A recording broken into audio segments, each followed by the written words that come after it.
주님께서 가르치신 기도의 내용으로 여행해 보겠습니다. 4. 하늘에 계신 우리 아버지여. 유대인들은 하나님을 두려워한 나머지 야훼라는 단어가 나오면 주님, 아도나이로 바꾸어 불렀습니다. 그럼 어미하시고 두려우신 하나님을 예수님은 아버지로 친근하게 소개한 것이 제자들에게는 아주 이상하게 들렸을 것입니다. 예수님께서 기도에 대하여 가르치신 것 중 이 부분이 가장 중요합니다. 예수님은 우리가 기도할 때 하나님을 하늘에 계신 아버지로 생각해야 한다고 말하셨습니다. 주님께서는 하나님을 우리의 아버지로 소개하셨고 마태복음 11장 25절과 요한복음 11장 41절에 자신의 기도에도 아버지라는 말을 자주 사용하셨습니다. 예수님께서는 하나님을 아버지로 부르도록 가르치셨고 우리가 자녀로서 기도해야 한다고 가르치셨습니다.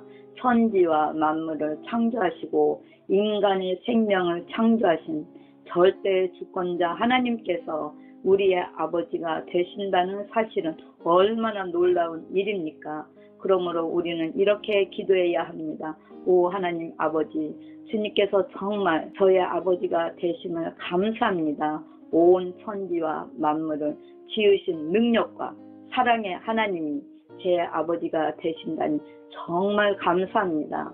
하나님께서 하늘에 계신다는 것은 하나님은 인간이나 피조물과는 구분된다는 점을 보여줍니다.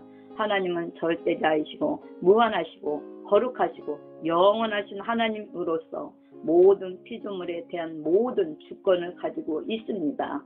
하늘에 계신 아버지라고 기도하는 순간 우리는 하나님의 사랑에 대해 기도의 응답에 대해 확신할 수 있습니다. 내 아버지이신 하나님이 나를 사랑하시는데 내가 어찌 불안해하겠습니까? 그 하나님을 내가 신뢰하고 섬기는 이상 무슨 인생의 걱정과 염려가 있겠습니까? 아버지에 대한 확신은 기도에 대한 확신을 가져올 것입니다. 5. 하나님의 영광, 이름이 거룩히 여김을 받으시오며. 다음 우리는 하나님의 영광을 묵상해야 합니다. 하나님의 이름은 하나님의 인격과 명예 그리고 영광을 말하는 것입니다. 주님께서는 하나님의 나라와 하나님의 뜻을 구하기 이전에 하나님의 이름이 거룩해지기를 기도하라고 가르치셨습니다.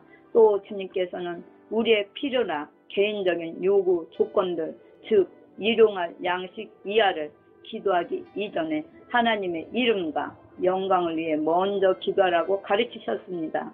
하나님의 이름을 거룩하게 한다는 것은 무엇을 의미합니까? 하나님께서는 이미 충분히 거룩하십니다. 그것은 우리의 구별된 거룩한 삶으로 하나님의 이름을 높여드리는 것을 의미합니다. 마르틴 루터는 이 기도문이 하나님의 이름에 대한 영광과 찬양뿐 아니라 거룩하신 하나님을 내 생활을 통해 거룩하신 하나님으로 증거하기 위한 성화의 책임을 동반하고 있다라고 말한 적이 있습니다. 우리가 하나님의 이름을 거룩하게 하기 위해서는 전적으로 주님의 뜻을 따라 평소의 삶을 살아가야 합니다. 파스칼의 말처럼 하나님의 이름을 거룩하게 한다는 것은 하나님으로서 대접하는 것을 의미합니다. 기독교의 명목주의는 교회나 복음 증거의 공신력을 약화시키고 궁극적으로 하나님의 영광을 방해합니다. 그러므로 우리는 이렇게 기도해야 합니다.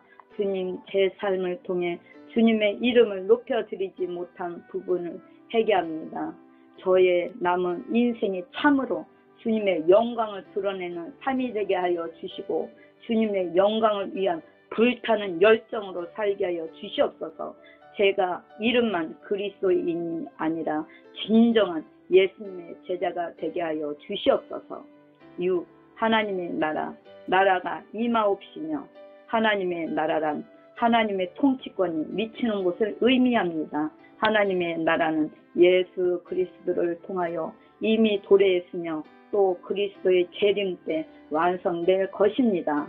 따라서 하나님의 나라는 현세적이면서도 미래적인 것입니다. 하나님의 나라가 이 땅에 임하게 해달라고 기도할 때 우리는 하나님의 통치권이 우리 삶의 모든 영역에서 구현되기를 기도하는 것입니다. 그럼 어떻게 하나님의 나라가 확장될 수 있습니까? 하나님의 나라는 무엇보다도 우리 자신을 통하여 확장되어야 합니다. 그것은 순종과 복음 전파를 통해 가능합니다. 우리가 하나님의 주권에 의해 다스려지는 삶을 살 때 하나님의 나라는 확장될 것입니다. 또한 불신자들에게 구원의 복음을 전할 때도 그리스도의 주권은 확장될 것입니다. 우리가 기도할 때마다 이 땅에 있는 사탄의 영역은 축소되고 하나님 나라의 영역이 확장될 것입니다. 우리는 하나님 나라의 대리인인 교회가 하나님 나라의 사역을 할 수 있도록 기도해야 합니다. 우리는 이렇게 기도할 수 있습니다. 주님, 우리 교회가 그리고 한국 교회가 이러한 하나님의 나라를 확장하는 사명을 감당하게 하여 주시옵소서. 저의 삶이 주님의 통치권에 순종하는 삶이 되게 하여 주시옵소서. 저의 삶 가운데, 우리 가족 가운데, 교회 가운데, 이 도시 가운데, 이 민족 가운데 하나님의 나라가 임하게 하여 주시옵소서. 무엇보다도 주님의 나라가 속히 임하게 하여 주시옵소서. 7. 하나님의 섭리, 뜻이 하늘에서 이룬 것 같이 땅에서도 이루어지이다. 다음, 우리는 하나님의 뜻이 삶 가운데 이루어지기를 기도해야 합니다. 하나님의 나라는 하나님의 뜻이 완전하게 이루어진 곳입니다. 그러나 이 땅에서는 그렇지 못합니다. 이 땅에서는 수많은 사람들은 하나님의 뜻보다는 내 뜻대로 이루어지이다 하고 소원하며 살고 있습니다. 그러므로 이 땅에는 수많은 어둠과 죄악 그리고 고통이 산재해 있습니다. 인간의 어둠은 하나님의 뜻을 발견하지 못하기 때문에 일어나는 것입니다. 이 땅에 하나님의 뜻이 이루어지기를 기도한다는 것은 우리에게 기독교적 책임을 요구하는 것입니다. 무엇보다 우리는 자신을 통해 하나님의 뜻이 이루어질 수 있도록 기도해야 합니다. 그러기 위해서는 순종하는 법을 배워야 하고 순종하는 법을 배우기 위해서는 기도하는 법을 배워야 합니다. 우리는 계속해서 기도해야 합니다. 기도함으로만 하나님의 뜻을 분별할 수 있으며 기도함으로만 하나님의 능력을 힘입어 하나님의 뜻을 실현시켜 나갈 수 있습니다. 기도하는 사람들은 하나님의 뜻을 이루는 위대한 동역자가 되는 것입니다. 뜻이 하늘에서 이루어진 것 같이 이 땅에서도 이루어지리이다 라고 기도하기 위해서는 바울처럼 고린도전서 15장 31절에 나는 날마다 죽노라 하는 삶의 자세가 필요합니다. 우리는 이렇게 기도할 수 있습니다. 주님, 제 뜻대로 마옵시고 아버지의 뜻이 이루어지게 하여 주시옵소서. 하나님의 축복, 오늘날 우리에게 일용할 양식을 주옵시고 이제 주기도문은 하나님에 대한 관심에서 인간에 대한 관심으로 옮겨집니다. 우리의 관심과 필요가 기도에서 제외된 것은 아닙니다. 사랑의 아버지이신 하나님께서는 우리의 행복을 원하십니다. 그래서 주님은 다음 3가지 요소에 대해서도 기도하라고 가르치고 계십니다. 1. 먹고 살아야 할 양식. 2. 원만한 인간과 하나님과의 관계를 위한 용서함. 3. 환경의 위협과 악한 자인 사탄의 공격으로부터 보호입니다. 주님은 먼저 일용할 양식을 위하여 기도하라고 가르치셨습니다. 주님은 일주일분의 양식이나 1년분의 양식을 주옵소서라고 가르치지 않으셨습니다. 일용할 양식이란 그날에 반드시 필요한 양식을 의미합니다. 이것은 하나님께서는 우리의 필요를 채워주신다는 사실을 내포합니다. 우리가 필요하는 것을 구하는 기도는 잘못된 것이 아닙니다. 그것은 하나님을 의존하는 훈련이 될 수 있습니다. 하나님께서는 우리의 필요는 채우시지만 우리의 욕심은 물리치십니다. 하나님께서 우리에게 한꺼번에 많이 주시지 않고 일용할 양식을 주시는 것은 우리가 자고하지 않고 겸손하게 전적으로 하나님을 의지하게 하기 위함입니다. 그래서 아굴은 나로 가난하게도 마옵시고 부하게도 마옵시고 오직 필요한 양식으로 내게 먹이시옵소서. 기도한 것입니다. 내일 만나를 거둔 이스라엘 백성과 같이 우리 인생의 여정도 매일 하나님의 도움을 구해야 합니다. 우리는 또한 육신의 양식뿐 아니라 영혼의 양식을 위해서도 기도해야 합니다. 기도와 말씀으로 우리의 영혼이 건강해지고 기쁨이 넘칠 수 있도록 기도해야 합니다. 예수님께서는 나의 양식은 나를 보내신 자의 뜻을 행하는 것이라고 말씀하셨습니다. 우리에게도 영혼의 양식이 필요합니다. 우리는 다른 사람의 일용할 양식, 그들의 필요를 위해서도 기도해야 합니다. 주님께서 일용할 양식을 누구에게 줍니까? 바로 우리입니다. 나 혼자 잘 먹고 잘 사는 것이 아니라 바로 우리 식구의 필요, 일가 친척, 교회의 성도들, 더 나아가 가난과 고통 가운데 고생하는 사람들의 필요도 채워달라고 기도해야 합니다. 주님, 제게 필요한 것들을 공급하여 주시옵소서.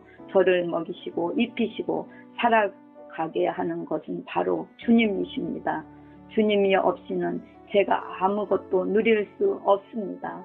제게 영혼의 양식도 주셔서 다른 사람들을 돕고 나누어 줄 수 있도록 도와주셔서 주님, 저 가난한 나라의 사람들에게도 식량이 공급될 수 있도록 하시고 그리스도인들이 나누는 삶을 살 수 있도록 도와주셔서 구 하나님의 용서, 우리가 우리에게 죄 지은 자를 사하여 준 것 같이 우리의 죄를 사하여 주옵시고 우리는 매일 죄를 짓고 살아가고 있습니다. 여기서의 죄는 우리의 근본적인 죄성을 다루고 있는 것이 아니라 우리가 일상생활에서 짓는 죄들을 가리키고 있습니다. 우리는 모두 일용할 양식뿐만 아니라 이 일용할 용서가 있어야 살아갈 수 있습니다. 일용할 양식이 우리의 육체를 편안하게 해준다면 일용할 용서는 우리의 영혼을 평안하게 해줍니다. 아무리 일용할 양식이 많아도 죄로 인해 양심이 평안하지 못하면 소용이 없는 것입니다. 이 구절은 우리가 하나님의 놀라운 은혜와 긍휼 가운데서 용서함 받은 자들임을 나타내 줍니다. 이 하나님의 사랑에 우리는 감사의 고백을 드려야 합니다. 내가 지은 죄가 있다면 죄를 자백하고 제사함의 기쁨을 누려야 함을 말해줍니다. 파스칼은 이 땅 위에 인간은 크게 두 종류로 나누어질 수 있다고 말했습니다. 죄를 짓고도 죄를 짓지 않았다는 희망 없는 죄인이고 죄를 지은 후에 자신의 죄를 깨닫는 희망 있는 죄인이라는 것입니다. 우리가 죄를 회개하지 않는다면 거룩하신 하나님과의 친교에 문제가 생길 것이고 우리의 영적 생활은 점점 메마르게 될 것입니다. 3. 이 기도 또한 다른 사람의 죄를 용서해주는 자비가 필요함을 가르쳐 줍니다. 제사함의 필요성을 인식한 증거는 바로 우리에게 빚진 사람들을 용서하는 일입니다. 내가 하나님의 놀라운 사랑으로 참된 용서를 받았다면 어떻게 우리에게 잘못한 사람들을 용서하지 않을 수 있겠습니까? 그러므로 우리는 이렇게 기도할 수 있습니다. 주 예수님, 죽을 수밖에 없는 죄인된 저를 용서해 주시고 구원해 주신 것 감사합니다. 주님의 은총에도 불구하고 제가 또 이런 죄를 지었습니다. 주님, 저를 용서하여 주시옵소서. 그리고 제게 이런 잘못한 사람이 있습니다. 제 마음 가운데 그 사람을 용서할 수 있는 능력을 주시옵소서. 하나님의 보호, 우리를 시험에 들게 하지 마옵시고 다만 악에서 구하옵소서. 우리는 죄사함을 받은 후에 더 이상 죄악에 빠지지 않아야 합니다.